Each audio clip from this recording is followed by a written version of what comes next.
எல்லாருக்கும் கோயிலும் கட்டிட்டோம். அப்ப நம்மளுடைய சிந்தனை என்ன, நம்ம போற பாதை என்ன, நம்ம சமூகம் எப்படி மாறிக்கொண்டிருக்கிறது, வரலாறு மிக முக்கியம். அத்தனையும் எழுதப்பட்டுக் கொண்டிருக்கிறது. ஆனாலும் அவரவர் சமூகத்திற்கு வரலாறுகளை மாற்றி அமைத்துக் கொண்டிருக்கிறார்கள். என் அறிவார்ந்த தமிழ் சமூகம் விழித்துக் கொள்ள வேண்டும் என்ற அவா எனக்காக இல்லை, நான் படுத்த எந்த நிச்சயம் இல்லை. மரணம் எல்லாருக்கும் ஒண்ணு, எல்லாரும் இறக்கத்தான் போறோம். ஆனால் வாடகை வீடான இந்த பூமியை வரும் சந்ததியினருக்கு சரியாக விட்டு செல்லவில்லை என்றால் குடியிருக்கிற வாடகை வீட்டுக்காரர் நம்மை தண்டித்து விடுவார் என்பதை மனதில் கொள்க. ஆகினால் ஒவ்வொன்றும் ஒவ்வொரு விதமாக வளர்கிறது. நாமளும் தமிழர்கள் தமிழ் வளர்ப்போம். தமிழ் இயலிசை நாடகம் என்ற முத்தமிழும் பாருங்கள். டெல்லி வழியாக ஹிந்தி வளர்க்கிறார்கள், கோயில் வழியாக சமஸ்கிருதம் வளர்க்கிறார்கள், கல்வி வழியாக ஆங்கிலம் வளர்க்கிறார்கள், இசை வழியாக தெலுங்கு வளர்க்கிறார்கள். எது வழியாக தமிழ் வளர்க்க போறோம்? தமிழர்களே, தமிழ் மிக உயர்ந்த மொழி. தமிழ் உலகத்துக்கே மூத்த மொழி.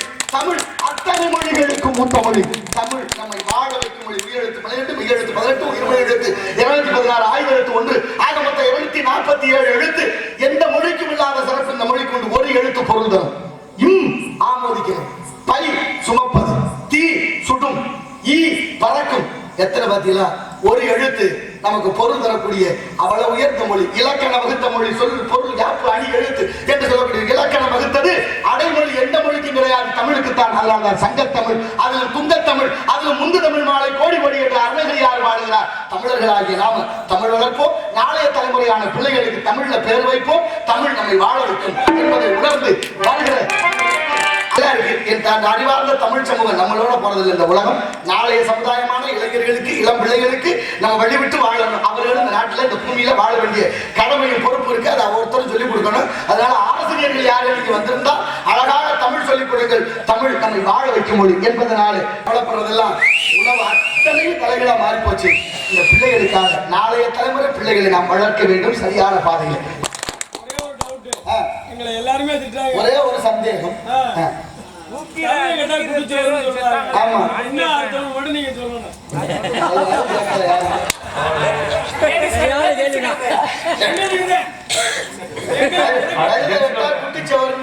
கழுதைக்கு ஒரு நோய் வரும். அந்த தோல்ல அதிகமான அரிப்பு ஏற்படும். எங்க குட்டிச்சவர் இருக்குன்னு தேடி போய் அது உரசி அந்த நோயை அது போக்குறது. கழுதை விட்டா குட்டிச்சவர்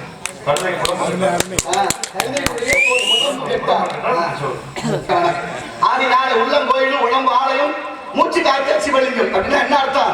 கோயிலும் மனித உடம்பு ஒண்ணுன்னு சொல்றாரு திருமூலர். கோயிலும் மனித உடம்பு ஒண்ணுன்னு சொன்னா இந்த உடம்பு நினைக்கிறது, மனித உடம்பு எப்படி நினைக்கிறது? கோயில நினைக்கிறது மாதிரி நினைக்கணும். யாரு கேட்கிறா? அவர் உடம்பை வைத்தே கட்டிய கோயில் சிதம்பரம் நடராசர் கோயில். சிதம்பரம் நடராச பெருமானுடைய ஆலயமும் மனித உடம்பும் ஒண்ணு. எது போல? அந்த கோயிலில் இருக்கிற கொடிமரமும் மனிதனுடைய முதுகுத்தண்டு ஒண்ணு போல. 32 இணைப்புகள் உண்டு. மனிதன் ஒரு நாளைக்கு விடக்கூடிய மூச்சு 21,600. அந்த கோயில்ல வேயப்படுகிற தங்க ஓடுகள் 21,600. இந்த உடம்புல 72,000 தசை நாடுகள், நரம்புகள். அங்கே அடிக்கப்பட்டிருக்கிற ஆடு 72,000. இந்த உடம்பு நவதுவாரங்களை கொண்டது, 9 வாசல். அந்த கோயிலையும் 9 வாசற்படி உண்டு. சாமி இருக்கிற இடம் கருவறை, உடம்புல இதயம் இருக்கிற இடம் கருவறை. எல்லா கோயிலும் கதவு திறந்தா சாமி கண்ணுக்கு தெரியும். நடராசர் கோயில் அப்படி இல்லை. உள்ளே நுழைந்து இடப்பக்கமாக சென்று நடராசரை தரிசிக்க வேண்டும். காரணம், இந்த உடம்பை வைத்தே கட்டிய கோயில் அல்லவா. இந்த உடம்பு 2 கூறு, ஒன்று வடக்கூறு, ஒன்று இடக்கூறு. இடப்பக்கம் தான் இதயம் இருக்கு. இதயம் இருக்கிற இடத்தில் தான் இறைவன் இருக்க வேண்டும் என்று எண்ணி அறிவியல் வளராத காலத்தில் கட்டப்பட்ட கோவில் சிதம்பரம் நடராசர் கோயில். இன்னைக்கு அறிவியலாளர்கள், ஆய்வாளர்கள் ஆய்வு செய்து சொல்றாங்க, சிதம்பரத்தில் நடராசருடைய கால் பெருவர்கள் இருப்பது பூமத்திய ரேகையில். இப்படி எண்ணற்ற கோயில்கள் நம்ம நாட்டில் உண்டு. 1008 சிவன் கோயில், 108 பெருமாள் கோயில். கரூர் மாவட்டம் குளித்தலை வட்டம் ஐயர்மலை ரத்னகிரீஸ்வரர் கோயில் கோபுரத்தின் காலம் இன்னும் பறக்காது. அது இறைவனுடைய சாபம். வைத்தீஸ்வரன் கோயில், அங்க இருக்கிற புள்ளிருக்கு வேலூர் என்ற வைத்தீஸ்வரன் கோயில் குளத்துல தவளைகள் வாழாது. மதுரை பொற்றாமரை குளம், மதுரை மீனாட்சி அம்மன் கோயில், அந்த குளத்துல மீன்கள் வாழாது. ஒவ்வொரு ஊருக்கும் ஒரு அதிசயங்கள் இருக்கு, எண்ணற்ற அதிசயங்கள். நாளைய தலைமுறைக்கு சொல்ல வேண்டிய கடமையும் பொறுப்பும் ஒவ்வொருத்தருக்கும் உண்டுதானே. கும்பகோணம் பக்கத்துல கோனேரி ராஜபுரம்னு ஒரு ஊரு. மன்னர்கள் காலத்துல மன்னர் கட்டளை இடுகிறார், பொழுது விடுகிறதுக்குள்ள ஒரு பெரிய நடராசர் சிலையை செய்யணும்னு. சிற்பி பதவி போனாரு. பஞ்சலோக சிலை செய்வது அவ்வளவு சாதாரண விஷயம் இல்ல. பொழுது விடுகிறதுக்குள்ள செய்ய முடியுமா? 12 மணி நேரத்துல தங்கம், வெள்ளி, இரும்பு, ஈயம், பித்தாளை இந்த 5ஐயும் உருக்கி கருக்கட்டி பார்த்து செய்யணும். அதான் பஞ்ச உலோகங்கிறது. அப்படிங்கிற 5 உலோகங்கள்ல செய்யக்கூடிய அந்த சிலையை ஒரு இரவுல செய்ய முடியாது ஐயா மன்னான்னு சொல்ல. விடுகிறதுக்குள்ள சிலை இல்லைன்னா உடம்புல தலை இருக்கான்னு மன்னன் உத்தரவு. பதறி போன அவர்கள் பாத்திரத்திலே இந்த பஞ்சலோகத்தையும் காட்சி கொண்டிருக்கிறார்கள். அந்த நேரத்தில் ஒரு வயது முதிர்ந்த ஒரு பெரியவர் அங்கே வந்து கொடுங்கன்னு கேட்டாராம். குடிக்க தண்ணி இங்க இல்ல, பக்கத்துல அக்கராரம் போய் குடிங்கன்னாராம். என்னால நடக்க முடியாதியா, நீங்க தண்ணி கொடுங்கன்னாராம். திரும்ப ஐயா நாங்க கொடுக்க கூடாது, நான் தாழ்ந்தவன், பக்கத்துல குழாயில போய் குடிங்கன்னாராம். உன்னை தாழ்ந்தவன் நான் சொல்லல, நீ ஐயா சொல்ற, தண்ணியை கொடுன்னாராம். வீட்டுல தண்ணியே இல்லைன்னாங்க. அதுக்கு அவர் சொன்னாரா, தண்ணி இல்லைங்கிற அடுப்புல ஏதோ கொதிக்குது. ஆமா ஐயா, சிலை செய்யறதுக்காக பஞ்ச உலோகம் குடிக்கிட்டு இருக்கேன். அது தண்ணியா உலகமா எனக்கு தெரியாது, கொஞ்சம் குடியா குடிக்கணும் வாங்கி கடகடன்னு குடிச்சிட்டாராம். குடிச்சதை குடிச்சிட்டு மறைஞ்சு போனதாக, அப்படி மறைந்தது அதுதான் நடராசர் சிலை என்று தலபுராணம் கூறுது. இதுல என்ன ஆச்சரியம் தெரியுமா? 1008 கோயில் சிவன் கோயில் இருக்கு. 1008 கோயில் சிவன் கோயில் இருக்கிற நடராசர் சிலையில எல்லாத்துலயும் ரேகை இல்ல.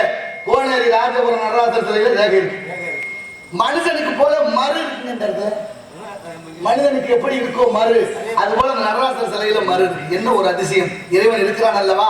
கண்டவர் விண்டதில்லை, விண்டவர் கண்டதில்லை என்று சொன்னது போல ஆலயம் தொழுவது சாலவு நன்று. அந்த கிழவி நமக்கு சொல்லி வச்சிருக்கலாம். கோயில் இல்லாத ஊர்ல குடி இருக்க கூடாதுன்னு பழமொழி. கோயில் விளங்க, இப்படி பல பேருடைய குடும்பங்கள் குடி விளங்க என்று நல்ல விஷயங்கள் இந்த உலகத்தில் உண்டு. அது மட்டுமா, தஞ்சாவூர் மாவட்டம் கோயில்வெளின்னு ஒரு ஊர். அங்க இருக்கக்கூடிய ஈசனுக்கு பெயர் கரும்பீஸ்வரர். கருவறைக்குள்ள ஒரு மூட சர்க்கரையை கொட்டி வைத்தாலும் இன்றும் எறும்பு வருவதில்லை, ஈ வருவதில்லை. ஒரு கைப்பிடி அதுல இருந்து அள்ளி வெளியில போட்டாச்சுன்னா அடுத்த முன்னாடி லட்சம் எறும்பு வருதாமே, இன்றும் நடக்குது. பக்கத்துல புதுக்கோட்டை மாவட்டம் பொன்னமராவதி தாலுகா வேந்தன்பட்டி நெய் நந்தீஸ்வரர் ஒரு கோயில் இருக்கு. பாண்டிய மன்னர்களால் கட்டப்பட்ட கோயில். நந்திக்கு அபிஷேகம் செய்யப்படும் நெய்யில இன்னைக்கு ஈ வருவதில்லை, எறும்பு வருவதில்லை.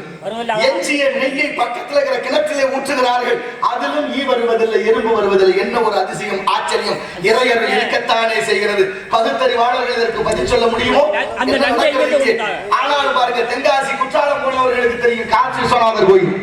காசி விஸ்வநாதர் கோயில் ராஜகோபுரத்துல கால் வச்ச உடனே காத்து நம்மளை தள்ளுது.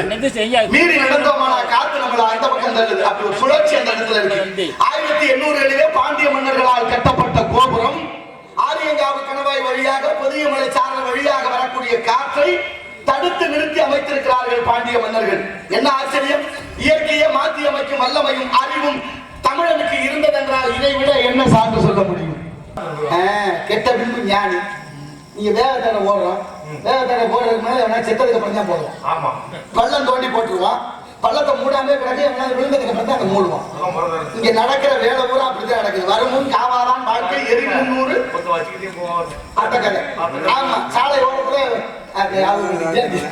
சாலை ஓரத்துல 2 பேர் வேலை பார்த்துட்டு போயிருக்காங்க. ஒருத்தர் பள்ளம் தோண்டிட்டே போயிருக்காரு. பக்கத்துல ஒரு பதாகை, கூடவே இருந்து புளி பறிக்க ஆள் தேவை, அண்ணில உண்மை கூடவே இருந்து புளி பறிக்கிறா. நீங்க வேற மாதிரி நினைக்கக்கூடாது.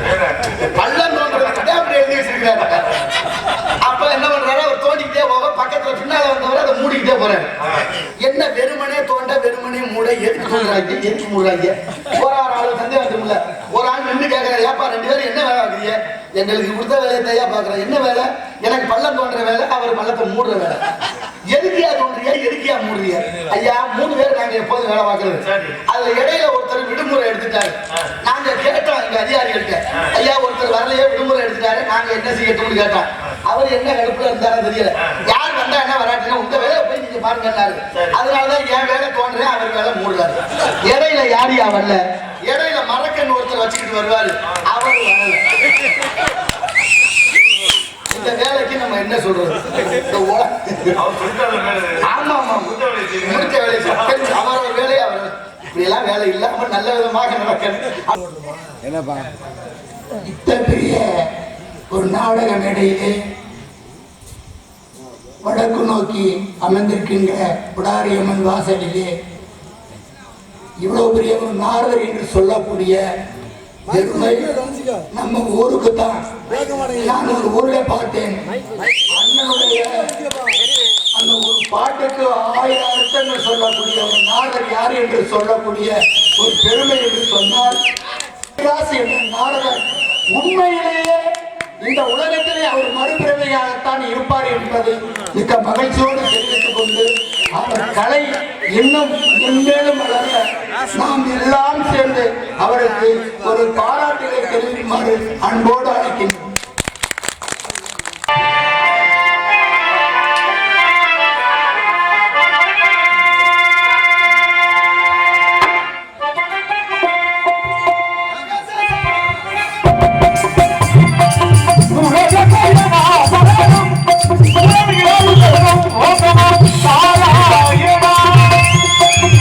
Oh,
சிவாய நமக. வாடினேன் வாடி வருந்தினேன் மனத்தால் பெருந்துயிர் இடும்பையில் பறந்து கூடினேன் கூடி இளையவர் தம்மோடு அவர்தம் கல்வியை கருதி ஓடினேன் ஓடி உயர்வென்னும் பெரும்பரம் தெரிந்து நாடினேன் ஆடி நான் கண்டு கொண்டேன் நாராயணா என்னும் நாமம் என்று விஷ்ணு ராஜ்யத்தால் மூவுலகம் சென்று மும்மூர்த்திகளை கண்டு கீர்த்திகள் அனைத்தும் பெற்று எம்பெருமான் முருகப்பெருமானை கண்டு தொண்டு செய்யும் வண்ணமாக அழகும் அழகாகி வேள்விமலை சாரலுக்கு வந்து விட்டோம். நாராயண நமக. நம் கழகத்திற்கும் இந்த உலகத்திற்கும் கீர்த்தி அளிப்போர் விநாயக மூர்த்தி. அவருடைய பெருமை என்ன? 5 களத்தினை ஆணை முகத்தினை இங்கு இளம்பரை படு வயிற்றினை நந்தி மகந்தனை ஞான கொழுந்தனை புந்தியில் வைத்தடி போற்றுகின்றோம். மூசிக வாகன மோதகத்த சாமரகர்ந்து விளம்பின சுத்தர பாவனருவ மகேந்திர புத்திர விக்கிர விநாயக பாத நமஸ்தே. திகட சக்கர சமூக வைத்தலால் சகட சக்கர தாமரை நாயகன் அகட சக்கர வெண்மணி யாவரை விகட சக்கர மெய்ப்பதம் போற்றுவோம் என்றெல்லாம் போற்றக்கூடிய பாடும் தலிதேனும் பாகு மறுப்பு இவை நானும் நலங்குறக்கு நான் தருவேன். கோலம் செய் துங்கக்கரி முகத்து தூமணியே நீ எனக்கு சங்கத்தமிழ் மூன்றும் தா என்ற வகையில் அவரை வணங்க வேண்டும். அற்புத கீர்த்தி வேண்டி ஆனந்த வாழ்க்கை வேண்டி நற்பொருள் குவிதல் வேண்டி நலமலாம் வருக வேண்டி கற்பக மூர்த்தி தெய்வ களஞ்சியத்து இருக்கை சென்று பொற்பதம் அணிந்து பாரில் பையில்லை கண்ட உண்மை என்றார் சிறுவுடல் பட்டியார். அந்த வகையிலே விநாயகரை பணிந்து பணியை தொடர்வோம். இத்தகைய ஒரு நாடக மேடையிலே வடக்கு நோக்கி அமர்ந்திருக்கின்ற புடாரியம்மன் வாசலிலே இவ்வளவு பெரிய ஒரு நாரதர் என்று சொல்லக்கூடிய பெருமை நம்ம ஊருக்கு தான். நான் ஒரு ஊர்ல பார்த்தேன், அண்ணனுடைய அந்த ஒரு பாட்டுக்கு 1000 அர்த்தங்கள் சொல்லக்கூடிய ஒரு நாரதர் யார் என்று சொல்லக்கூடிய ஒரு பெருமை என்று சொன்னால் என்ற நாரதர் உண்மையிலேயே இந்த உலகத்திலே அவர் மறுபிறவையாகத்தான் இருப்பார் என்பதை மிக்க மகிழ்ச்சியோடு தெரிவித்துக் கொண்டு அவர் கலை இன்னும் மென்மேலும் வளர நாம் எல்லாம் சேர்ந்து அவருக்கு ஒரு பாராட்டுகளை தெரிவிக்குமாறு அன்போடு அழைக்கின்றோம். இந்த மைக்க பாடலாம் அப்படியா? சரி, ரொம்ப உயரமா இருக்கு. பம்புக்கார பேர் ஏற்றி வச்சுட்டேன் பாருங்க. எதை விட உயரமா இருக்கு. நன்றி நன்றி. இறங்கும் இறங்கும். நல்லா இருக்கு, நல்லா இருக்கு, சிறப்பா இருக்கு. அன்பொழி பழங்கி நீ பாராட்டிய மரியாதைக்குரிய பாசமிகு அன்பு உள்ளங்கள் அனைவருக்கும் நெஞ்சம் நிறைந்த நன்றியும் வணக்கங்களும். விநாயகனை பணிவோம். அள்ளி பரப்பில்லை யாரை கும்பிடுவோமே, அந்த ஆலை முகன் திருவடிகள் நம்பிடுவோமே. அள்ளி பரப்பில்லை யாரை கும்பிடுவோமே, அந்த ஆலை முகன் திருவடிகள் நம்பிடுவோமே. கள்ளமில்லா உள்ளத்தோடு வாழ்ந்திருப்போமே, கள்ளமில்லா உள்ளத்தோடு வாழ்ந்திருப்போமே. காலத்தையும் ஆழ்வனை தப்பிடுவோமே. அள்ளி தரும் பிள்ளையாரை கும்பிடுவோமே, அந்த ஆலை முகன் திருவடி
யாகங்கள், இப்படி பல யாகங்களை செய்து விட்டால் கிடைக்கும் யோகம்.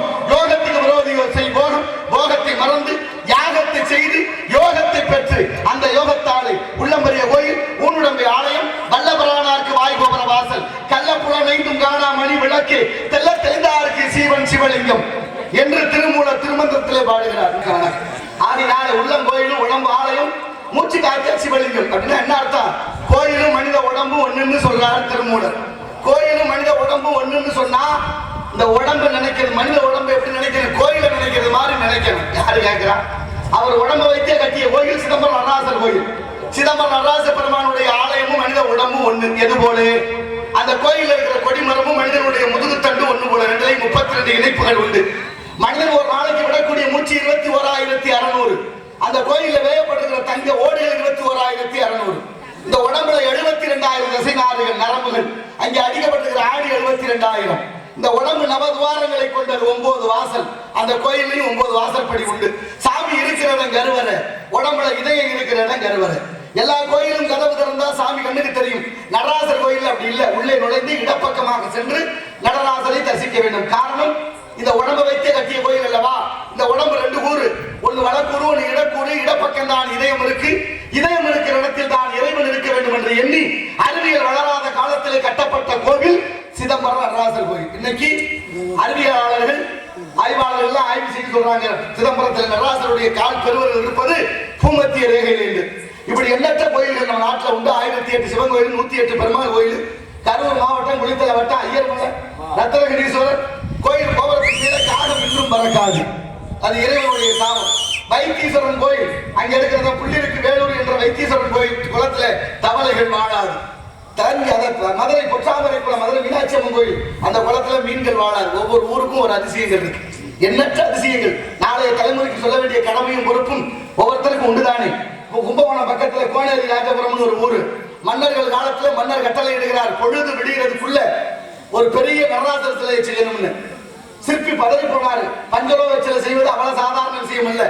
பொழுது விடுகிறதுக்குள்ள செய்ய முடியுமா? 12 மணி நேரத்துல தங்கம், வெள்ளி, இரும்பு, ஈயம், பித்தளை இந்த 5ஐயும் உருக்கி கருக்கட்டி பார்த்து செய்யணும். அதான் பஞ்ச உலோகங்கிறது.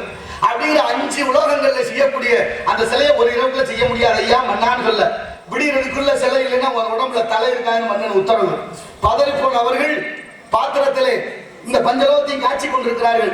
அந்த நேரத்துல ஒரு வயது முதிர்ந்த ஒரு பெரியவர் அங்கே வந்து, ஐயா குடிக்க தண்ணி கொடுங்கன்னு கேட்டாரா. குடிக்க தண்ணி இங்க இல்ல, பக்கத்துல அக்கறாரம் போய் குடிங்கன்னாராம். என்னால நடக்க முடியாதியா, நீங்க தண்ணி கொடுங்கன்னாராம். திரும்ப, ஐயா நாங்க கொடுக்க கூடாது, நான் தாழ்ந்தவன், பக்கத்துல குழாயில போய் குடிங்கன்னாராம்.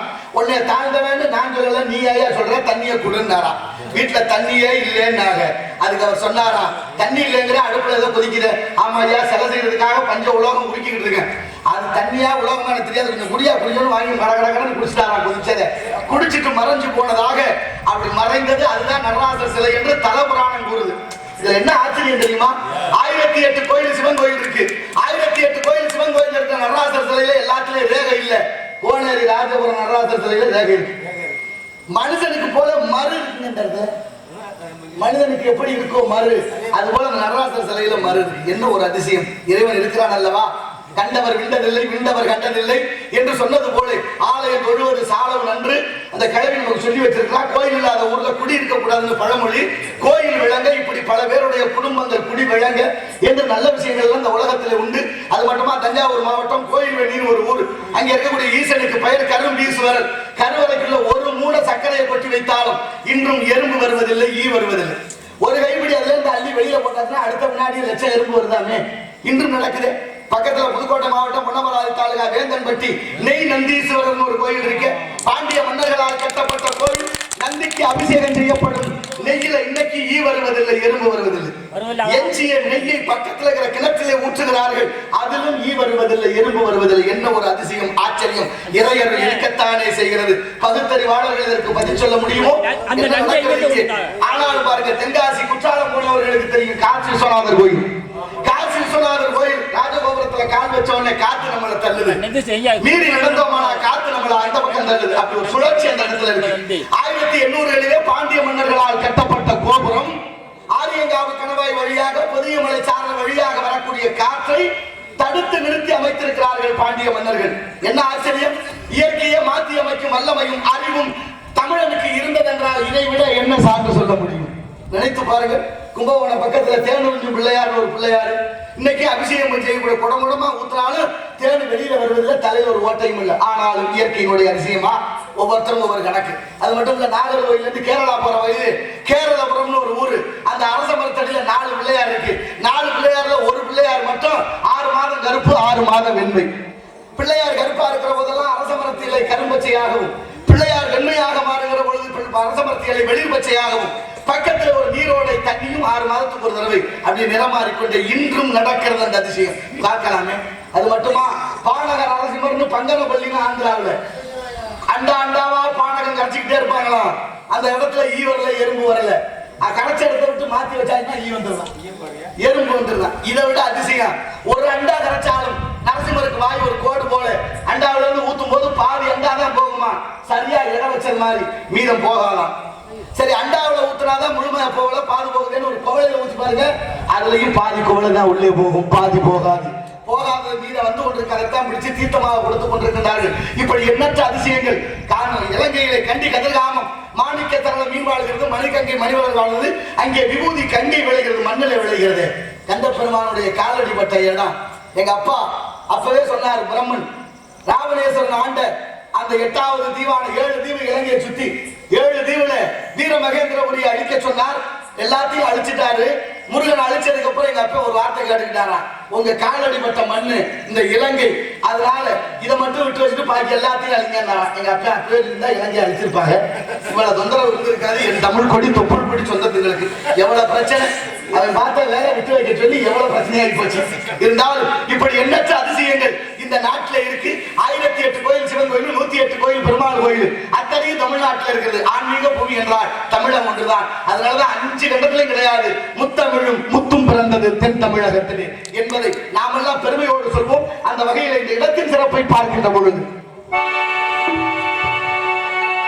இந்த திருநாட்டில் மேவியவோ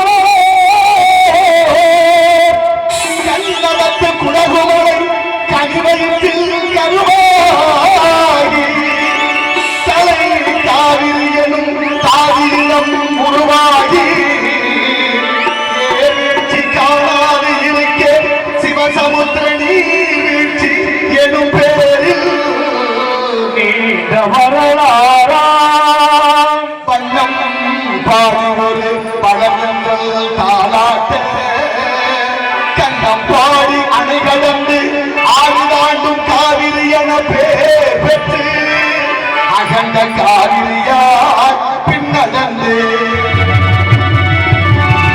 கரிகாலம் பெருமாளும் கல்லறையில் கொள்ளிடத்தில் காணும் இடமெல்லாம் பெருகி வந்து என் தந்தை வரலாற்றை தாயாகி காப்பவளா கருணை காவிரி செல்லும் இடமெல்லாம் சீர்திருத்தி பெருக்கி கல்லும் கனியாகும் கருணையால் எல்லோர்க்கும் நாளும் பேச வந்த கல்மணியே எங்கள் வாழ்வே இதயக்கணி, எங்கள் இதயக்கணி, மக்களெல்லாம் என்றும் நம் இதயக்கணி. நல்லா இருக்கோம் நாங்கள் இந்த நாட்டில் உள்ள ஏழைகள் வாழ்வு முன்னேற, நல்லா இருக்கோம் நாடு முன்னேற, இந்த நாட்டில் உள்ள ஏழைகள் வாழ்வு முன்னேற, என்று நல்லவங்க எல்லோரும் நமக்கு முன்னாலே, என்று நல்லவங்க எல்லோரும் நமக்கு முன்னாலே, நீங்க நினைச்சதெல்லாம் நடக்கும் உங்க கண்ணு முன்னாலே, நீங்க நல்லா நாட்டில் உள்ள ஏழைகள் வாழ்வு முன்னேற.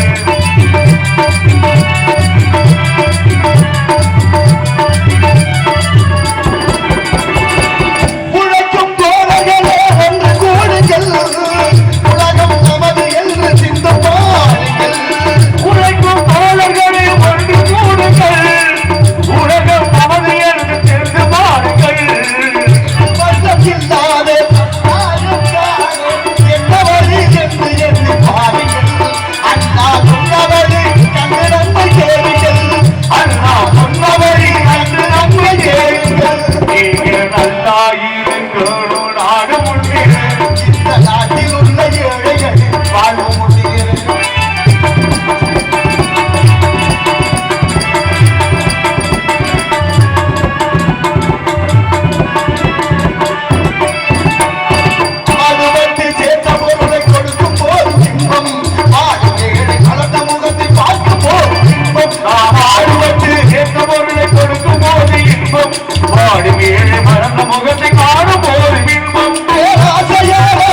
சம்மதமா? நீங்க அண்ணன் ஐயா வாங்க.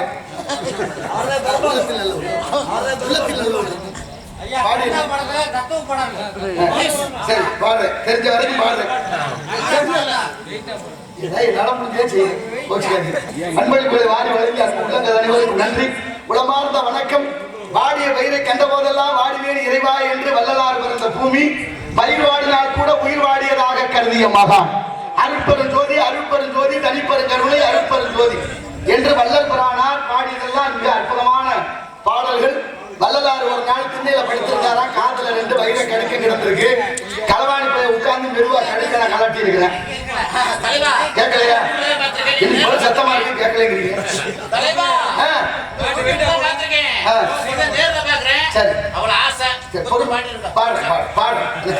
கதையும் கேளுங்க, பாட்டையும் கேளுங்க. யூடியூப்ல கதைகளும் பேசி பார்ப்போம் அதிகமா.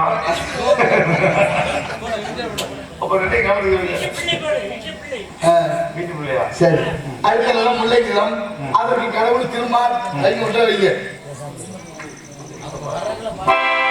திருப்பதி மலை வாழும் வெங்கடேசா, திருப்பதி மலை வாழும் வெங்கடேசா, திருமகள் மனம் வாழும் ஸ்ரீனிவாசா, ஏழு மலை வாசா, திருப்பதி மலை வாழும் வெங்கடேசா.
ஒரு சில இடங்கள்ல அரிசி மாவுல கோலம் போடுறதையும் நான் பார்த்திருக்கேன். அரிசி மாவுல கோலம் போடுறது எதுக்கு? எறும்பு சாப்பிட்டா வம்சம் நல்லா இருக்குமேங்கிறது ஐதீகம். அப்படியே தான் இருக்கு. கோலம் தான் போட முடியல. அதுலயும் மாமியா மருமக இருந்தா சொல்லவே வேண்டாம். அந்த அம்மா போடும்னு இந்த அம்மா தூங்கு, இந்த அம்மா போடும் அந்த அம்மா தூங்கு. வேலை இருக்குங்க. அதனால காலையில சீக்கிரம் எழுத முடியல. அதனால வாசல் பெருவாசலா போச்சு. அதுலயும் எறும்புக்கு உணவு கொடுக்க வேண்டிய கருணையின் அடிப்படை இருந்ததுனாலே அரிசி மாவுல கோலம் போட்ட காலம் போய் இன்னைக்கு எறும்பு வீட்டுக்குள்ள வரக்கூடாதுன்னு போட்டு போடுறோம். ஒரு குச்சி கண்டுபிடிச்சிருக்காங்க, பிடிச்ச ஓட்ட எறும்பு தாங்கல. எறும்புக்கும் பகுத்தறிவு வந்துருச்சோன்னு தாண்டணும்னு நான் நினைக்கிறேன். தாண்டுனா செத்துருவோம்னு அதுக்கு தெரியுது. ஆமா, ஆனாலும் மனுஷன் சொல்லு பேச்சா கேட்கிற மாதிரி இல்லைங்க. என்ன சொன்னாலும் கேட்கறது.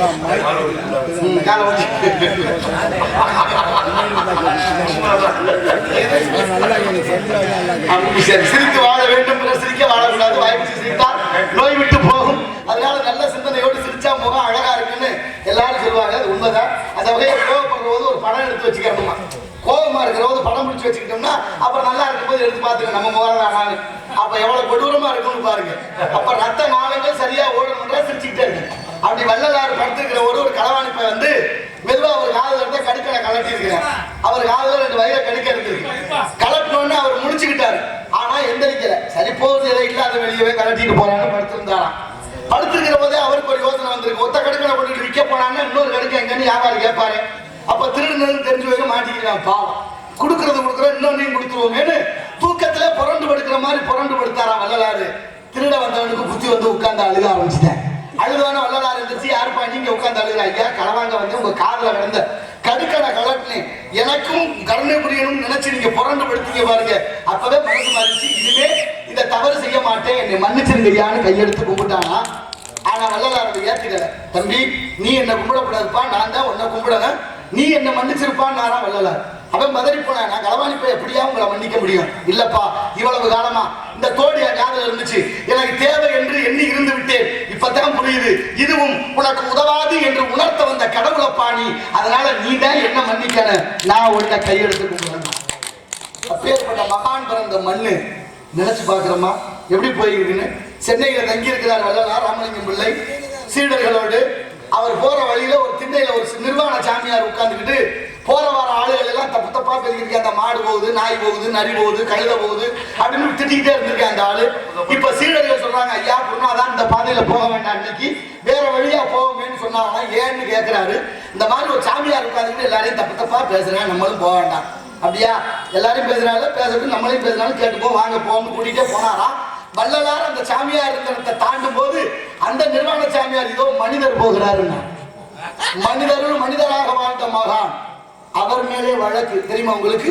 வள்ளலார் காலத்துல அவர் மேல வழக்கு. கடலூர் நீதிமன்றம், கடலூர் நீதிமன்றத்துல நீதிபதி வெள்ளக்காரன் ஆட்சி. நீதிபதி வெள்ளக்காரரு, வழக்கறிஞர் முத்துசாமி ஐயர். வள்ளலாருக்கு நீதிமன்ற உத்தரவு நீதிமன்றத்துக்கு வரணும்னு. எதுக்கு வழக்கு? நான் கூட ரொம்ப காலம் யோசிச்சேன், வள்ளலார் என்ன அப்படி தப்பு பண்ணாரு? தமிழ்நாட்டில் இருந்த மலையை பூரா உடச்சு அள்ளிருப்பாரோ, ஒருவேளை மண்ணை பூரா அள்ளி வித்திருப்பாரோ, இல்ல ஒருவேளை மரங்கள்லாம் வெட்டிட்டாரோலாம் நினைச்சு பார்த்தேன். அதை செஞ்சவன் பூரா அந்த நாட்டுல நல்லா திருறேன். அவர் மேல வழக்கு. எதுக்கு? அவர் வாடிய திருவருட்பா தப்புன்னு வழக்கு. இப்ப வள்ளலார் நீதிமன்றத்துக்கு வர்றாரு. வர்ற போத உட்கார்ந்து இருந்த எல்லாரும் எதிர்த்து கும்பிட்டாங்களாம். வழக்கு தொடுத்த ஆறுமுக நாவலரும் கும்பிட்டுருக்கிறாரு, நீதிபதியும் கும்பிட்டுருக்காரு. இப்ப நீதிபதி கேட்கிறாரு, நீதானே அவருக்கு எதிரி, நீதானே வழக்கு தொடுத்த, நீ ஏயா கும்பிட்டான்னு கேட்கிறாரு. அவர் சொன்னாரு, என்னன்னு தெரியலங்க, அவரை பார்த்தோன்னா கும்பிடன்னு போல தோணிருச்சு, என்னை அறியாம கும்பிட்டேன்னாரு. வழக்கு அன்னைக்கே தள்ளுபடியானது. கதை என்ன சொல்ல வருது பாத்தீங்களா? எதிரிக்கு கூட வள்ளலாரை பார்த்தா கும்பிடணும்னு தோணுச்சு. இன்னைக்கும் பாருங்க, நம்ம பார்த்தோம்னா சில பேரை கும்பிட தோணுதானே, நல்லா இருக்கீங்களா, நீங்க எல்லாம் நல்லா இருக்கீங்களான்னு கும்பிட தோணுது இல்ல? சில பேரை பார்த்தா கும்பிட தோணுது, சில பேரை பார்த்தா கும்பிடு தொலைக்கணும்னு தோணுது. படுத்துறாங்க பதவியில இருந்து, பதவியில இருந்தாலும் படுத்துறேன், பதவியில இல்லைனாலும் படுத்துறேன். ஏழை எளிய மக்கள் படும்பாட்டை யார் படுவா? அவர் வாடிய திருவருட்பா நல்லது, இந்த உடலுக்கும் உறுதிக்கும் உயிருக்கும் உத்தரவாதம் உள்ளதுன்னு நிலைக்க செய்தவர் ஒரு இஸ்லாமியர். எத்தனை பேருக்கு தெரியும்? ஒரு இஸ்லாமிய சமூகத்தை சார்ந்த செய்குத்தம்பி பாவலர் சதாவதானி. சொந்த ஊர் நாகர்கோவில் பக்கத்தில் உள்ள இடர் இல்லாக்குடி, இன்னைக்கு இடலாக்குடின்னு இருக்கு. அவர் மேடை போட்டு திருவருட்பாவை பரப்பியதனுடைய விளைவுதான் நாட்டிலே திருவருட்பா நிலைக்க செய்தது. அதுக்கப்புறம் காஞ்சிபுரம் ஏகாம்பரேஸ்வரர் கோயிலுக்குள்ள கூட்டிட்டு போய் பூரண கும்ப மரியாதை அவருக்கு செய்ததாக வரலாறு கற்பிக்குது மடாதிபதிகளாலே. நிலைமை எப்படி இருக்கு பாத்தீங்களா? எங்க உள்ளத்தில் நல்ல உள்ளம் உணர்ந்தாவென்பது வல்லவன் வகுத்ததடா கண்ணா, பகவனை எதிர்கொள்ளடா. உள்ளத்தில் நல்ல உள்ளம் உறங்காதென்பது வல்லவன் வகுத்ததடா கண்ணா, பகவனை எதிர்கொள்ளடா. தாய்க்கு மகனில்லை, தம்பிக்கு அண்ணனில்லை, தாய்க்கு மகனில்லை, தம்பிக்கு அண்ணனில்லை,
எல்லாருடைய ஆசீர்வாதம் தான் நான் இந்த நிற்கிறேன். அதனால உங்க எல்லோருடைய அன்பும் ஆதரவும் எப்பொழுதும் எனக்கு இருக்கணும். அதனால நீங்க எல்லாமே நாங்கெல்லாம் யாரும் இல்லை, ரசிகர்கள் தான் கலைஞர்களுக்கு முகம் பார்க்கும் கண்ணாடி. அப்படி முகம் பார்க்கும் கண்ணாடியாக நீங்க எப்பொழுதும் தெளிவோடு தெளிந்த நிலையோடு இருக்கிறது தான் என்னுடைய ஆவம். அதனால இந்த இடத்தில் சிறப்பை பார்க்கின்ற பொழுது எத்தனை விஷயம் ஒருத்தர் படத்தை அடிச்சுட்டார் பேசிட்டே நிக்கிறான். திடீர்னு அடிச்சுட்டா ஏன்டா அடிச்சான்னு கேட்கிறேன். என்ன நீ திட்டிவிட்டா அதுதான் உன்னை அடிச்சேன்னு. எப்படா நான் திட்டினேன் சும்மா அடிக்கிறேன். இப்ப திட்டல 6 மாதத்துக்கு முன்னால என்ன திட்டினேன். 6 மாதத்துக்கு முன்னால திட்டினதுக்கு 6 மாதம் கழிச்சு வந்து அடிக்கிறேன். அப்பா என்ன சொல்லி திட்டினேன்னு கேட்டீங்க. நீதான் 6 மாதத்துக்கு முன்னால போடா தேவாங்க இல்லையா, அதுதான் இப்ப அடிச்சேன். 6 மாதத்துக்கு முன்னால தேவாங்க இவ்வளவு காலமா என்னடா ஒண்ணு 6 மாசமா இல்ல நேற்று தான் நான் தேவாங்க நேர்ல பார்த்தேன். தேவாங்க நேர்ல பார்த்தோன்னே அவனுக்கு புத்தி வந்திருக்கும். ஆனாலும் பாருங்க 6 மாதத்துல தேவாங்க புத்தியை பார்த்தோன்னே புத்தி வந்த அவனுக்கு மாதிரி நமக்கு 5 வருஷத்துக்கு ஒரு தடவை வாய்ப்பு வருது. புத்தி நமக்கு வந்தா நல்லா இருக்குன்னு நினைக்கிறேன். ஏன்னா எதுவும் இல்லாம போயிருச்சு. ஒண்ணு மிஞ்சிக்கிட்டே இருக்கு. ஒவ்வொரு நாளும் ஒவ்வொரு நிகழ்வுகளும் நமக்கு அப்படி நடந்து கொண்டே இருக்கு. வாத்தியாருக்கு படிச்சுட்டு வேலை இல்லாம ஒருத்தர் வீட்டுல இருந்திருக்கிறாரு. அவர் மனைவி ரொம்ப சங்கடப்பட்டிருக்கு. என்னையா நீ வாத்தியாருக்கு படிச்சா ஒருத்தர் இல்லாம வீட்டிலே உட்கார்ந்துருந்தா சம்பளம் யாரு காசு இல்லாம இப்படியே பண்றது, வேற வேலைக்காவது போக கூடாதான்னு அந்த அம்மா திட்டான். உடனே கோவத்துக்கு வாத்தியாருக்கு படிச்சவரு வேலைக்கு போலான்னு போறாரு. போற வழியில ஒரு மாடு ஒண்ணு கட்டி கிடக்கு. கட்டி கிடந்த மாட்டுக்கிட்ட ஒரு விளம்பர பதாகை இருக்கு. மாட்டை சிரிக்க வைக்கணும், அழுக வைக்கணும், அத்துக்கிட்டு ஓட வைக்கணும். இந்த போட்டியில வென்று விட்டால் பரிசு 1 கோடி, 1 லட்சம் ரூபாய் பரிசு. இப்ப போனாரு, மாட்டுக்கிட்ட மெதுவா போய் ஏதோ சொல்லிருக்காரு. அதுவும் சிரிச்சிருச்சு. அப்புறம் என்ன சொன்னாரு தெரியல, அழுதுருச்சு. அப்புறம் என்ன சொன்னாங்க தெரியல, மாடு அத்துக்கிட்டு போயிடுச்சு. 1 லட்சம் ரூபாய் பரிசு வாங்கிட்டு வீட்டுக்கு வந்தாரு. மனைவி சந்தேகப்படுறான். 1 ரூபாய் கூட புண்ணியம் இல்ல வீட்டுல இருந்து திடீர்னு 1 லட்சம் ரூபாய் வர்றேன், சந்தேகம் வரும் இல்ல. அப்ப ஏதுன்னு கேக்குறா. அது சொன்னாரு, ஒண்ணு இல்லம்மா, ஒரு மாடு கட்டி கிடந்துச்சு, மாட்டுக்கிட்ட ஒரு போட்டி அறிவிச்சிருந்தாங்க. அந்த போட்டியில கலந்துக்கிட்டேன். என்னையா போட்டி? மாடை சிரிக்க வைக்கணும், அழுக வைக்கணும், அத்துக்கிட்டு ஓட வைக்கணும். என்ன சொன்ன போய் மாட்டுக்கிட்ட மெதுவா காதுல சொன்னேன், நான் தான் வாத்தியாரு தெரியுதான்னு கேட்டேன். நீ எல்லாம் வாத்தியாராக்கணும்னு நக்கரா சிரிச்சிச்சு. அப்புறம் நீ என்னைய படுத்தின பாட்டையும் நான் பட்ட கஷ்டத்தையும் சொன்னேன். அதுக்கே தாங்கல கண்ணீர் விட்டு அழுதுச்சு. அப்புறம் மெதுவா கேட்டேன், நீ வேணா வாத்தியார் வேலைக்கு வர்றியான்னு போதுடா. இந்த கதையா இருக்கு நம்ம நிலைமை. ஒன்றும் சொல்லு எங்க வயசு நம்ம படிச்சே பாடம் கிடைச்சா எழுதுனவன் ஏட்ட கிடைச்சாங்கிற கதை. எந்த நிலையும் சரியில்லாத போயிடுச்சு நம்ம நிலைமை. நம்ம என்ன செய்ய, ஒரு வாத்தியார் தினமும் காலையில ஒரு கோயில 1 மணி நேரம் தாண்டி விடுவாராம். சாயந்தரம் வந்தோடனே ஒரு தேங்காய் வாங்கி உடப்பாராம். தொடர்ச்சியா இது பண்ணிட்டே இருந்தாரு. ஒவ்வொரு மாசமும் விடுமுறை நாள் தவிர பார்த்துக்கிட்டே இருந்தது. ஒருத்தர் என்ன அப்பு தினமும் காலையில சாமி குடிக்க 1 மணி நேரம் சரி, சாயந்தரம் தேங்காய் வாங்கி உடைக்கிறீங்க, என்ன வேண்டுதல்? ஒண்ணு இல்ல, காலையில பள்ளிக்கூடத்துக்கு போறது வேண்டிட்டு போறேன், பள்ளிக்கூடத்துல பயில நம்மள கல்யாணம் வீசிடக்கூடாதுன்னு வேண்டிக்கிறேன். அப்புறம் சாயந்தரம் வரும்போது ஒரு வேலை நம்ம 1 மணி நேரம் காத்துக்கிட்டே காப்பாற்றிட்டேப்பான்னு அதுக்கு சாணிக்கே செலுத்துறேன். நான் நிலைமை பத்தியில எங்க அப்பா பள்ளிக்கூடத்துல வந்து விடும்போது வாத்தியார் சொல்லும் போது சொன்னார், வாத்தியாரையா இந்த பையன் சொல்லி பத்தி கேட்க மாட்டேன், தோலை உரிங்க கண்ணை மட்டும் விட்டுட்டு அப்படின்னா வாத்தியார் நம்மள அடியாத அடிவாய்தான் படிச்சு பண்ண மாட்டாங்க. உச்ச ஓடும் போத கையை இப்படி இப்படி இழுத்து வச்சு புறங்கையில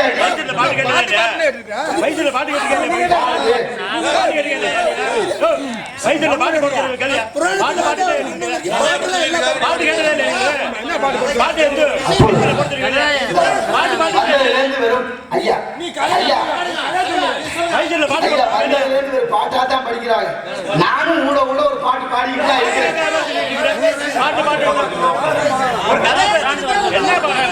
புராணம் தான் சொல்றேன். பாட்டு கேட்டதுக்கு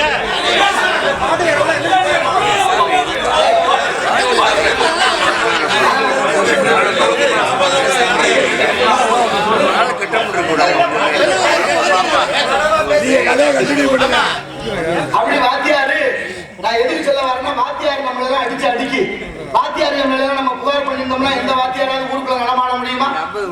ஒருவேளை நம்மள வாத்தியாரை அடிச்சு படிக்க வைக்காம இருந்திருந்தா நம்ம இந்த நிலைமைக்காவது வந்திருப்போமான்னு நினைச்சு பாருங்க.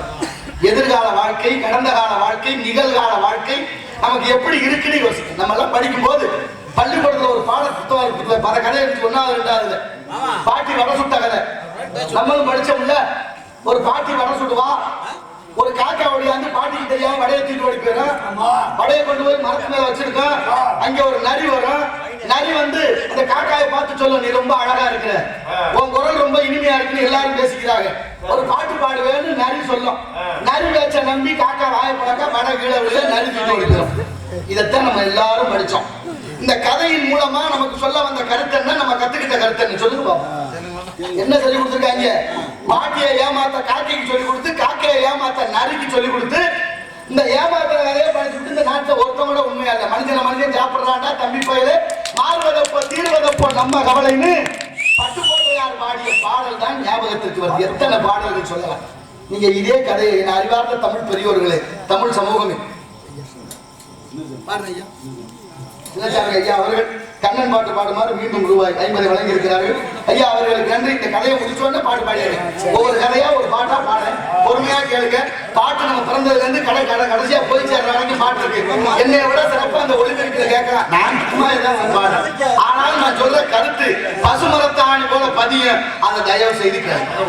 இப்ப இதே கதையை சீனாவில் வச்சிருக்காங்க. அவங்க பிள்ளைகளுக்கு பள்ளிக்கூடத்துல 1வது 2வது பிச்சு மனசுல நல்லது விதைக்கணும், நஞ்சு விதைக்க கூடாது. இப்ப பாடம் எப்படி இருக்கு பாருங்க. அங்கேயும் பாட்டி வர சொல்றான், அங்கேயும் ஒரு காக்கா வருது. ஆனா திருட சொல்லி கொடுக்கலாமே, பசிச்சா கேட்கலாம்னு சொல்லி கொடுக்குறேன். காக்கைக்கு போய் பாட்டிகிட்ட பேசுது, பாட்டி பசிக்குது வடை இருந்தா தருவியான்னு கேட்க. பாட்டி பசிக்குது வடை இருந்தா தருவியான்னு கேட்குது காக்கா. உடனே பாட்டி சொல்றா, உன் பசி எனக்கு புரியுது, ஆனாலும் அடுப்பு பத்த வைக்க முடியல, விறகு ஈரமா போச்சு, நான் என்ன செய்யட்டும்னா. உடனே காக்கா சொல்லுது, கவலைப்படாத பாட்டி, நான் தங்கி இருக்கிற கூட்டுல ஈரம் இல்லாத குச்சி இருக்கு, விறகு கொண்டாந்து விறகு கொண்டாந்து கொடுக்குது காக்கா. உழைக்க சொல்லி கொடுக்குறேன். உழைச்சாச்சு, உழைப்புக்கு அந்த ஊதியம் வேணுமே. எப்படி பாடம் வச்சிருக்கான் பாருங்க. காக்கா கேக்குது, பாட்டி விறகு கொடுத்தேன், வடையை கொடுந்துச்சு. அவளும் ஒரு வடையை சுற்றி மெதுவா கொடுத்தா. வடையை வாங்கி போய் மரத்துல உட்காந்துச்சு. சோதனைக்குனால அங்கேயும் ஒரு நரி வருது. ஆனா அந்த காக்கா ஏமாறல. ஏன்னா அது இந்தியா காக்கா, குறிப்பா தமிழ்நாட்டு காக்கான்னா வாய பழந்திருக்கேன். அது சைனா காக்கா வடையை காதுக்குள்ள வச்சுக்கிட்டு கா கா கா என்று கத்தியது. மொத்த காகம் ஒன்று கூடி நரியை அடித்து துரத்தியதாக பாடம் முடிவடைகிறது. என் அறிவார்ந்த பெரியோர்களே, அது பாடமா இது பாடமானு சிந்திச்சு பாருங்க. எங்க போய்கிட்டு இருக்கு நம்ம நாடு, நம்ம கல்வித்தரம் பாருங்க. பள்ளிக்கூடத்தில் படிக்கும் போது மதிய உணவு திட்டம், சாப்பிடும் போது பகுத்துண்டு பள்ளியில் ஓம்புதல் நூலோர் தொகுத்தவற்றில் எல்லாம் தலை என்று திருக்குறள் சொல்லிட்டு தான் சாப்பிட்டேன். இன்னைக்கு சொல்றோமா? இன்னைக்கு இல்ல. ஏன் இல்லைன்னு நம்மளும் கேட்கல. ஏன் எடுத்தோம்னா அவங்க சொல்லல. அவங்க இஷ்டத்துக்கு பாடம் எல்லாம் வச்சாச்சு. 5 வயசுல புள்ள சொல்றான், எங்க அப்பா நல்லவர், ரொம்ப தங்கமானவர். 5 வயசுல 10 வயசு ஆனா சொல்றேன், எங்க அப்பா நல்லவர் தான், இருந்தாலும் அப்பா கத்துவார், புத்தி சொன்னா பிடிக்கல. 15 வயசுல சொல்றேன், அவள் அம்மா பார்த்து, அம்மா உன் வீட்டுக்காரன் சொல்லி வை, தேவையில்லாம என் விஷயத்துல தலையிடா இருக்கிறேன். அப்புறம் 20 வயசுல தலையில அடிச்சுக்கிறேன், எப்படிமா அந்த ஆளை கட்டிட்டு விடுவோம், ஐயோ முடியாச்சு பத்தியா. 30 வயசு ஆனவன்னு சொல்றேன், எங்க அப்பா நான் யாரோட பேசுறதே இல்லைங்க, எங்க அப்பாவோட பேசுறதே இல்லை, ஏன் லூஸ் மாதிரி பேசுறாரு. மண்டையில முடி வெட்டிட்டு வாங்கினா கோடு போட்டு ரோடு போட்டு நாகரிகம் அதுக்கு பேரு, பண்பாடு அதுக்கு பேரு, கலாச்சாரம் அதுக்கு பேரு. என் அன்பார்ந்த பெரியோர்களே, கோடு போட்டதுனால அறிவு தெளிவு வருதா, வருமானம் வருதா? ஒண்ணு இல்ல. சிகை அலங்காரம் என்பது முக அழகா காட்டணும், அலங்காரமா தர்றாங்க. கேட்டா நாகரிகம் ஒத்த வார்த்தை. என்னத்த சொல்ல? அவங்கள விடுங்க. ஒரு சின்ன பிள்ளைய கூட்டிட்டு போய் அவங்க அம்மா கோடு போட்டு கூட்டிட்டு வரா. எதுக்கு அந்த கோடுன்னு தாய்க்கு தெரியாது, இந்த பிள்ளைக்கு தெரியாது. நம்ம நாட்டோட கலாச்சாரம் போனதனுடைய விளைவு ஒத்த வார்த்தை நாகரிகம். 40 வயசானா கல்யாணம் ஆகி பிள்ளை விட்டு வந்துடும். அப்ப சொல்லுவாங்க பாருங்க, ஏன்டா அந்த பாடுபடுத்துறிய? அந்த காலத்துல அவளை வறுமையிலே எங்களை எல்லாம் எங்க அப்பா எப்படி வளர்த்தாரு தெரியுமா? எங்க அப்பா மாதிரி அப்பாவை பார்க்க முடியாது. இதுதான் வாழ்க்கை, இது யதார்த்தம். இக்கரைக்கு அக்கறை பச்சை, கொஞ்சம் அக்கறையோடு இருந்தா இக்கரையும் பச்சை. யதார்த்தம் தான் வாழ்க்கை நிரந்தரம் என்பதை உணர்ந்து நல்லபடியாக வாழ நாளைய சமுதாயத்தை உருவாக்குவோம். அந்த வகையிலே பன்னீர் மல சொரிகுமே எங்களே, எங்கள் பணந்தோமன் நெய்யழகை பாருங்களே. பன்னீர் மல சொரியுமே எங்களே, எங்கள் பணந்தாமன் நெய்யழகை பாருங்களே. செங்கோடி செங்கல் தரும் ராகங்களே, செங்கோடி செங்கல் தரும் ராகங்களே.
ஏன் வந்தது, எப்படி வந்தது அப்படின்னு சிந்தனை தமிழர்களாகிய நமக்கு இருக்கணும். அவ்வளவு உயர்ந்தது. ஒருத்தர் நடந்து போயிட்டு இருக்காரு, வெயில் வெப்பம் தாங்கல, சரி நிழலுக்கு ஒதுங்கலான்னு பாக்குறாரு. பக்கத்துல ஒரு ஆலமரம், ஆலமரத்துல போய் நிழலுக்கு உட்கார்றாரு. உட்கார்ந்தபடியே பாக்குறாரு, பக்கத்துல ஒரு பூசணி தோட்டம், பூசணிக்காய் உருளையா கிடக்கு. பூசணிக்காய் பார்த்தோன்னு ஒரு ஆச்சரியம், சின்ன கொடியில பூசணிக்காய் இவ்வளவு பெருசா காய்ச்சிருக்கேன், இறைவன் தான் நினைக்கிறானா, கொஞ்சம் கூட கடவுளுக்கு அறிவே இல்லை, முட்டா அப்படின்னு சொல்லி. கடவுளுக்கு அறிவுள்ள கடவுள் முட்டை.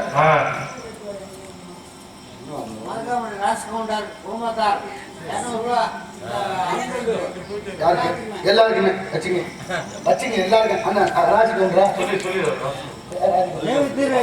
மதுக்காரம்பட்டி ராஜகவுண்டர் ஐயா அவர்கள் குடும்பத்தார்கள் சார்பாக கலைஞர்களை பாராட்டி 200 ரூபாய் அன்பளிப்பு.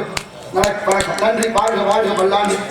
நீ பாருங்க, கோடி கோடியா வச்சிருக்கிறவங்க வெளியே, ஆனாலும் அன்றாட உழைக்கிறவங்க, வியாபாரம் பண்றவங்க எதையாவது கொடுக்கணுங்கிற மனசு இருக்கு பாருங்க. அவர் போதையிலே இருந்தாரு கூட, கொடுக்கணுங்கிற மனசு இருக்கு பாருங்க.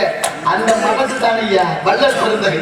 கிழமை நமக்கு பாடுனாங்க. ஆத்தகவை 101 1001 புலவர், வார்த்தை 16,000 ஒருவர், பூத்த உடல் தண்டாமரை திருவே தாதா கோடிக்கொருவர் உண்டாயும் உண்டென்று அருன்னு பாடினான் பாண்டியவனுடைய சபையில.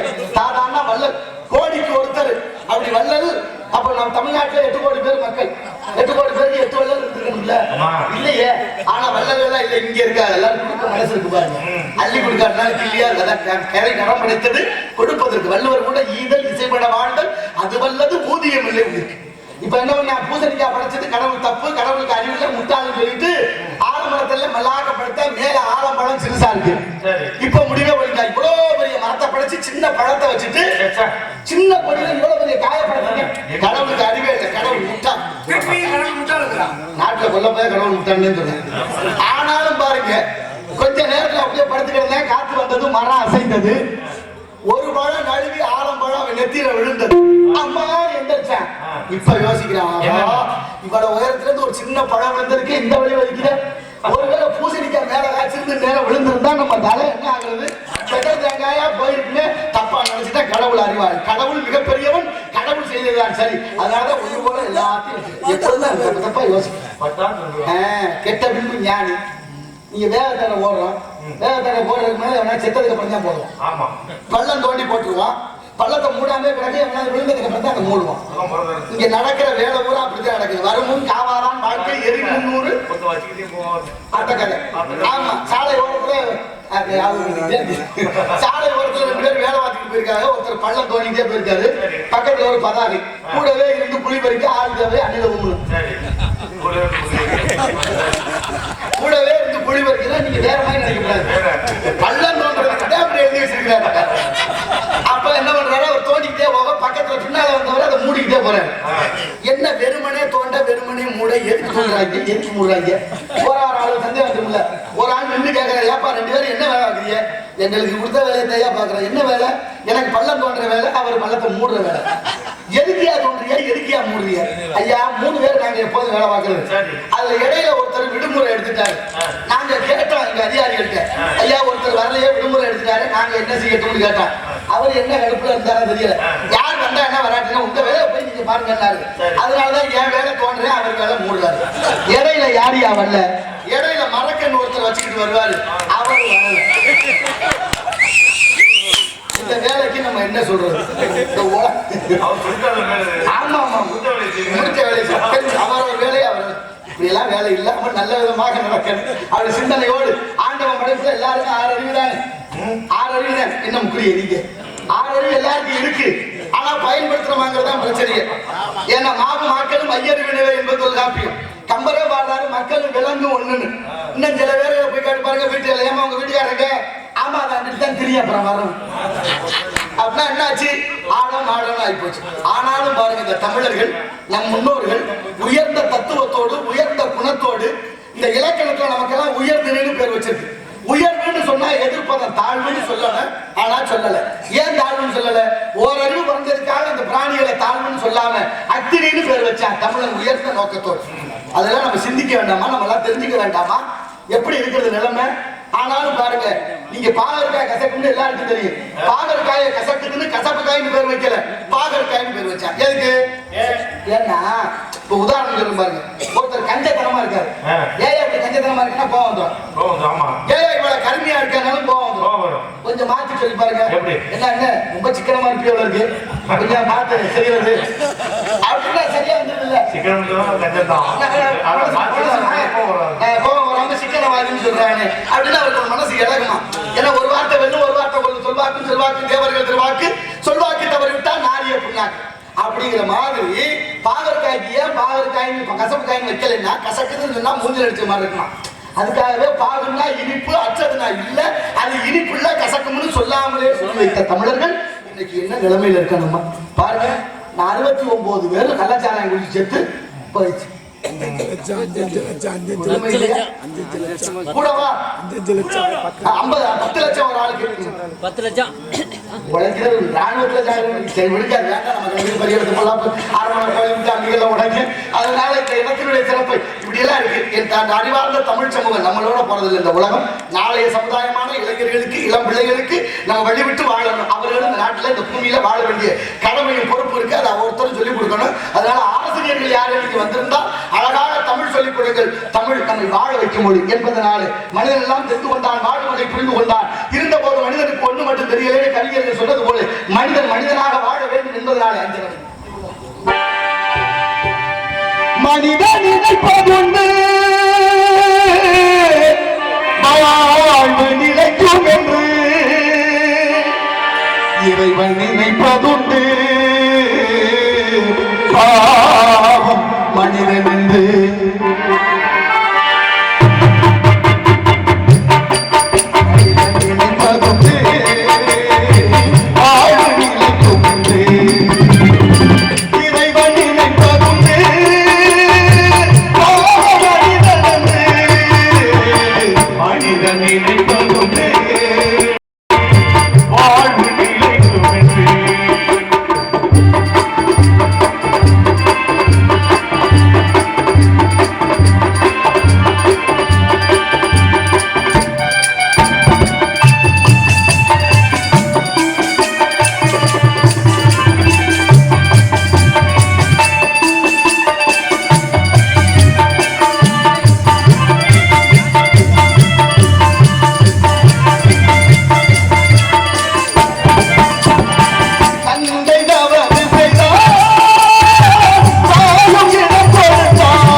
குட்டிச்சவருக்கு எதுக்குன்னா கழுதைக்கு ஒரு நோய் வரும், அந்த தோல்ல அதிகமான அரிப்பு ஏற்படும்.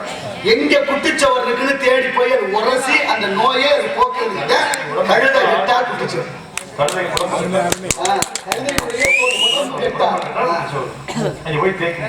பழமொழி எவ்வளவோ நிறைய இருக்கு. இது அற்புதமான ஒரு கேள்வியை கேட்டதுக்கு உங்களுக்கு நன்றி சொல்றேன். எனக்கு உண்மைதான், ஏன்னா கழுத கதை நிறைய இருக்கு.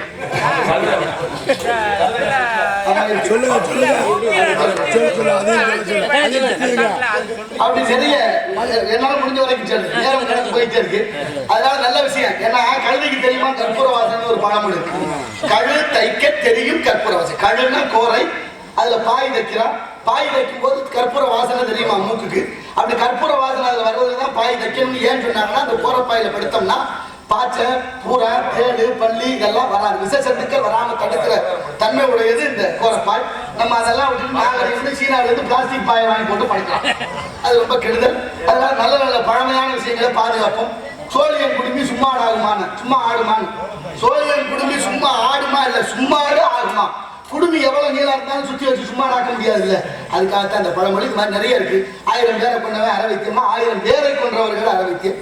அதுபோல 1000 பொய் சொல்லி கல்யாணம் பண்ணா பொய் சொன்னா பொண்ணு கொடுப்பாங்களா?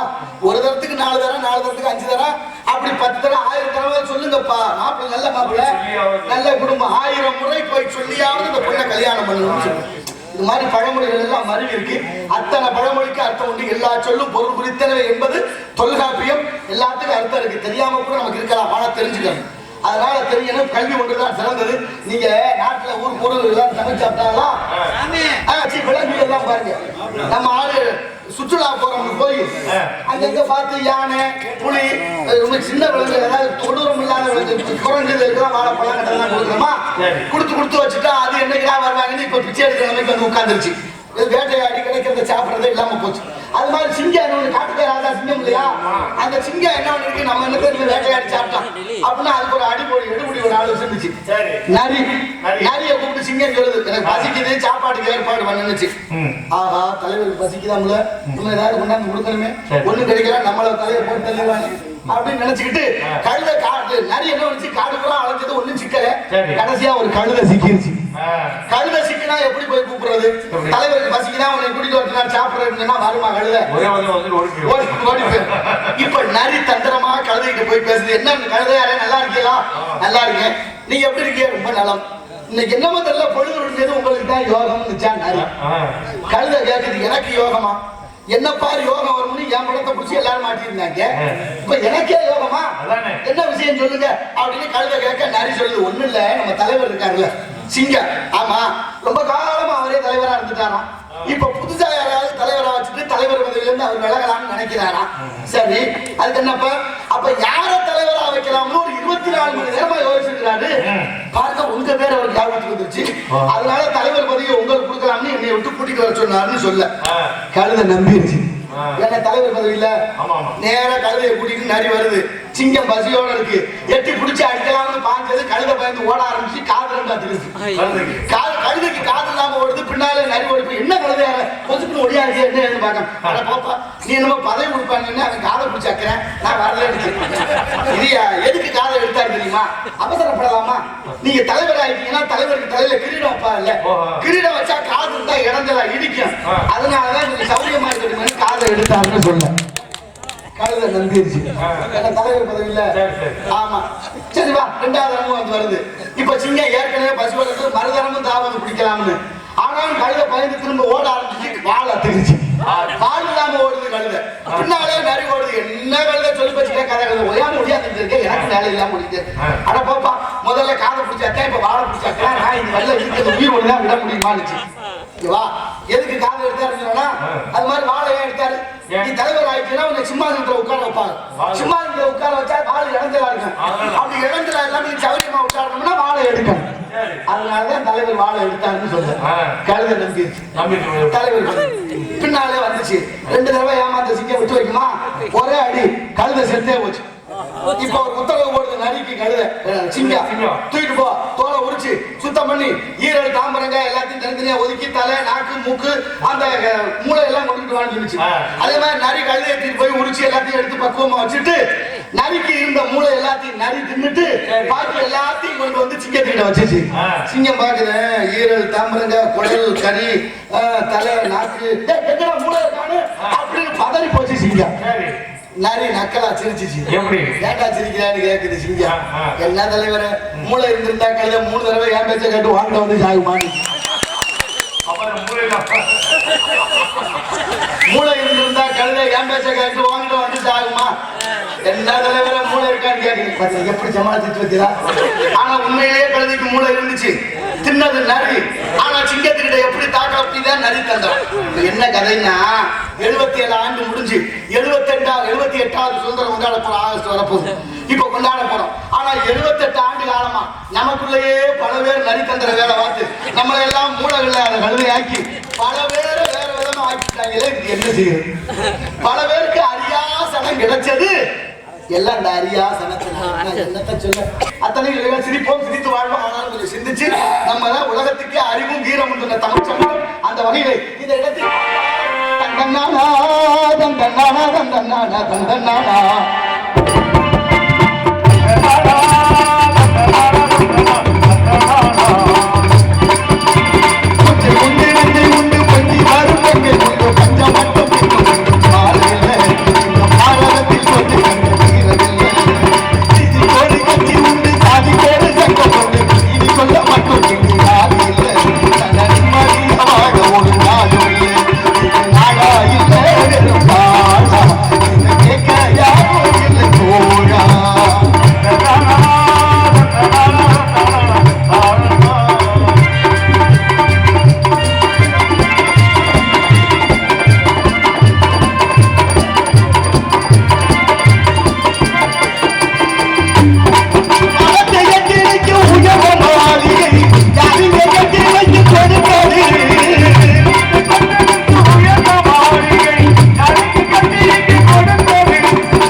அறம்பாடி கொண்டிருக்கின்றாள் வள்ளி.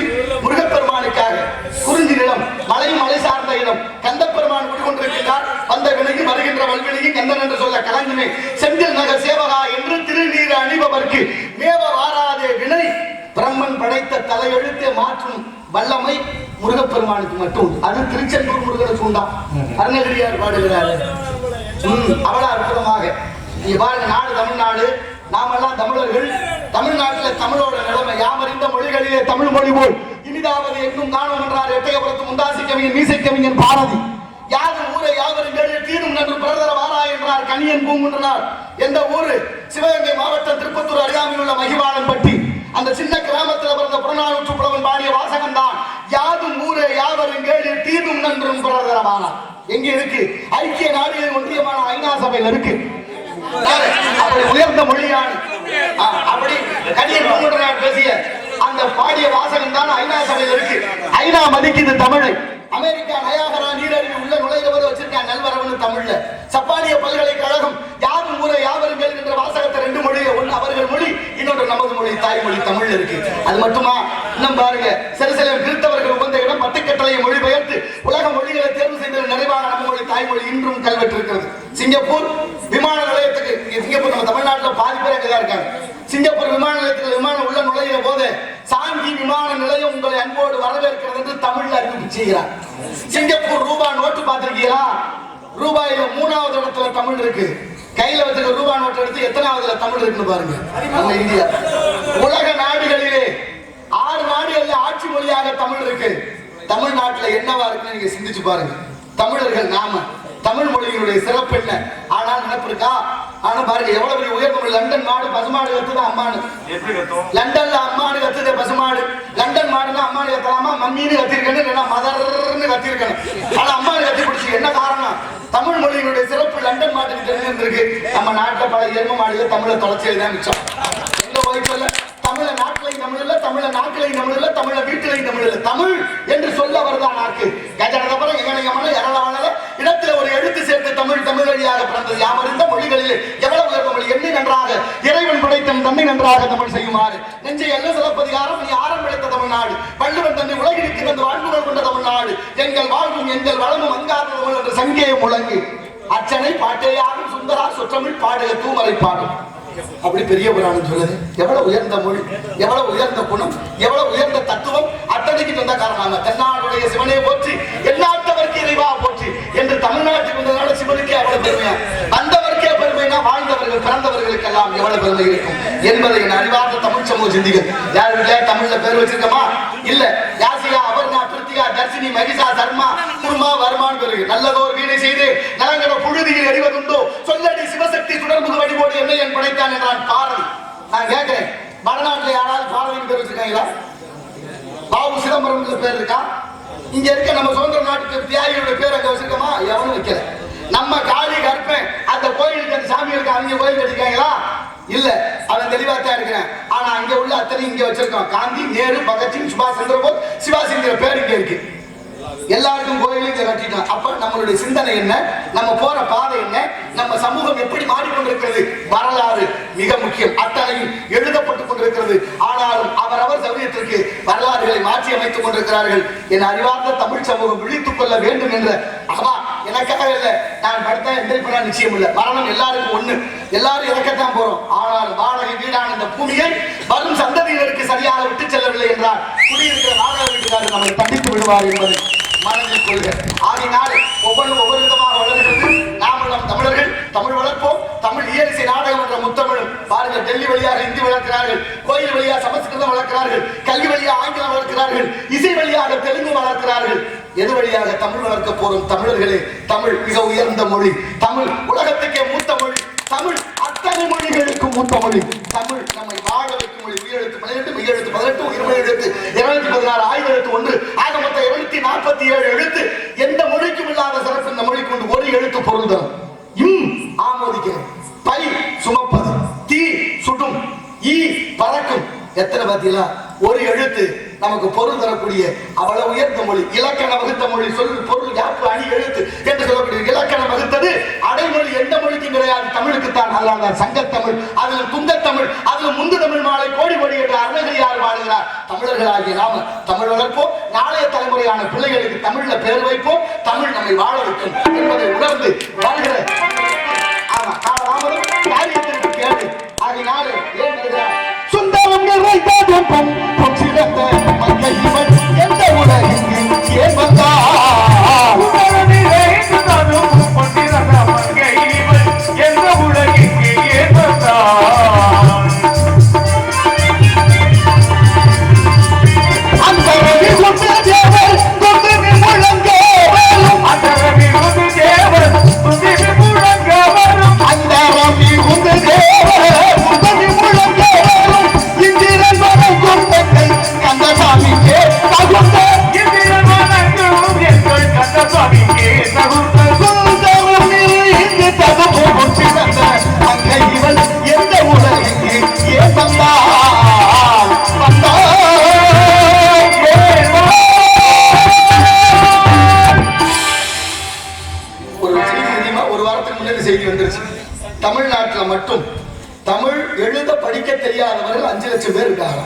தமிழ் எழுத படிக்காத தெரியாதவர்கள் 5 லட்சம் பேர் இருக்கிறார்கள்.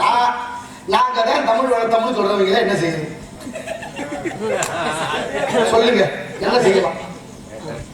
பொண்ணு கொடுத்தவங்க பொண்ணு எடுத்தவங்க சந்திக்கிறாங்க. எப்படி கூப்பிடுறான்? சம்பந்தி. வாங்க சம்பந்தி. அவங்க எல்லாம் ஆமா சம்பந்தின்னு சோறு விட்டு போறாங்க. சம்பந்தினா உச்சரிப்பு தப்பு. சம்முனா நல்ல, பந்தினா உறவுன்னு சொல்லணும். ஆனா சம்முனா நல்ல, மந்தினா குரங்கு. வாங்க நல்ல உரங்குங்கிறா, அவரை ஆமா உரங்கு சோறு கூப்பிடக்கூடாது. என்ன சொல்லணும்? சம்பந்தி. பானா இருக்கணும். பந்தம்னா உறவு. ஞான சம்பந்தர்னு பேர் இருக்கு. ஞானம்னா அறிவு, பந்தம்னா தொடர்பு. அறிவோடு தொடர்புடையதுனால அவருக்கு ஞான சம்பந்தர். இப்ப தாமதமா இருந்தா என்ன சொல்றோம்? லேட்டு. லேட்டுன்னா எல்லாரும் சொல்றோம். லேட்டுன்னா என்ன அர்த்தம்? செத்து போனவங்கள சொல்ற வார்த்தை. லேட்டுங்கிறது ஆங்கில வார்த்தை. அப்ப தமிழர்களாகிய நாம உயிரோடவே சாகலாமா? அப்ப லேட்டுன்னு சொல்லக்கூடாது தானே? 77 ஆண்டு காலமா இந்த மக்களை பாமரர்களாகவே வைத்திருக்கிறார்கள். பாமர மக்கள், விடியா பாமர மக்கள் அப்படின்னு சொல்றாங்க சில பேர். எதுக்கா பாமரர்கள்? பாமரர்கள் என்ன அர்த்தம்? அறியாமல் இருக்காங்க, அறிவு தெளிவில்லைன்னு அர்த்தம். அறியாமல் அறிவு தெளிவில்லாமல் இருப்பதற்கு காரணம் கல்வி சரியா போயிட்டாரு, படிக்கல. அதான காரணம். 77 ஆண்டு காலமா இந்த மக்களை படிக்க வைக்காம என்ன வேலை பார்த்தீங்கன்னு தெரியாது. நம்ம கல்லத்துக்கு பெரிய இடத்துல சொல்லாம அரமனை போல விட்டு அன்னைக்கு உனக்கு.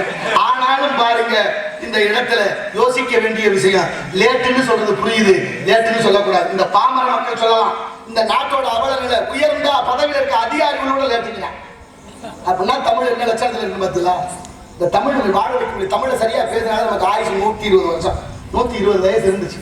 இன்னைக்கு நிலைமை மாறி போச்சு, உணவு எல்லாம் நஞ்சா போச்சு, ஆரோக்கியம் இல்லாமல் போய்கிட்டு இருக்க. இளைய என்ன காரணம்? சாப்பிட்ற சாப்பாடு சரியில்லை, உப்பு சரியா இல்லை, உப்புல அயோடிங்கிற கலந்து போச்சு, அயோடிங்கிற நஞ்ச கலந்து விற்கிது.